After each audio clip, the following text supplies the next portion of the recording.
కనీసం చేసినప్పుడు ఈ 3 కార్పొరేషన్ సమానంగా చేయొచ్చు. అది కూడా చేయకుండా ఇది మజ్లిస్ పార్టీ కోసం, మజ్లిస్ పార్టీ కట్టబెట్టడం కోసం ఈ యొక్క కార్పొరేషన్ జిహెచ్ఎంసీ ఒప్పందం కుదుర్చుకున్నారు. కాబట్టి ఈరోజు మొన్న జరిగినటువంటి ఎన్నికల్లో కూడా కాంగ్రెస్ పార్టీకి, అంటే ఈరోజు జరుగుతున్నటువంటి పోలింగ్ ఎలక్షన్స్ కూడా కాంగ్రెస్ పార్టీకి మజ్లిస్ పార్టీ సహకారం అందిస్తుంది. ఏది ఏమైనప్పటికీ కూడా ఈ కార్పొరేషన్ సంబంధించి ఏర్పాటు లేక ఇది స్టేట్ ఎలక్షన్ కమిషన్ సంబంధించినటువంటి విధి విధానాలను వయలేట్ చేయడం నెంబర్ 1. నెంబర్ 2, సెన్సస్ సంబంధించినటువంటి డీజీ ఇచ్చినటువంటి విధి విధానాలను నామినేట్ చేసి దేశంలో ఎక్కడే లేకుండా ఇక్కడ ఒక్క దగ్గరనే వయలేట్ చేశారని చెప్పి మనం చేస్తున్నాం.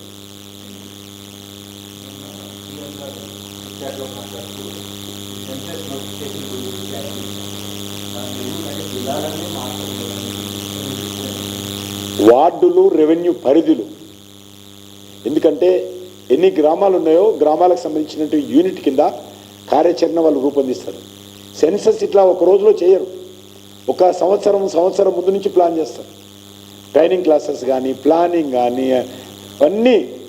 ఇప్పుడు 1,00,000 మంది పాల్గొన్న, 1,00,000 మందికి పైగా తెలంగాణలో పార్టిసిపేట్ చేయబోతున్నారు ఎన్యూమరేటర్స్, 1,00,000 మందికి పైగా. అవన్నీ ప్లాన్ చేస్తారు.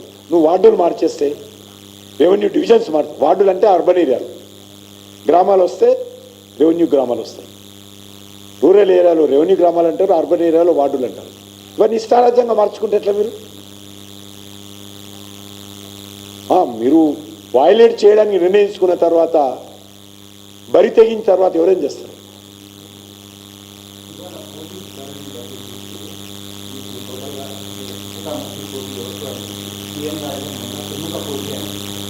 అయినా ఎందుకన్నాడో మీకు తెలుస్తుంది.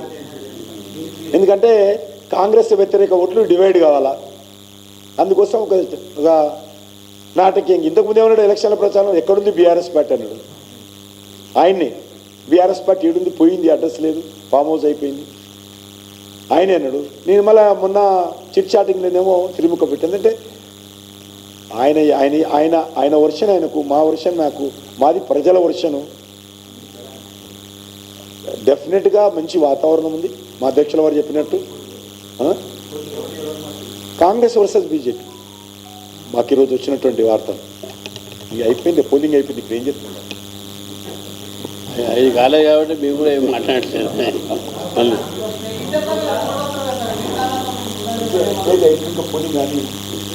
మీరు కాకముందు మీరు ఎగ్జిట్ పోల్ ఇచ్చేసిండు, వాళ్ళు పోలింగ్ కాకపోతే ఎగ్జిట్ పోల్ ఇచ్చేసిండు. అందుకనే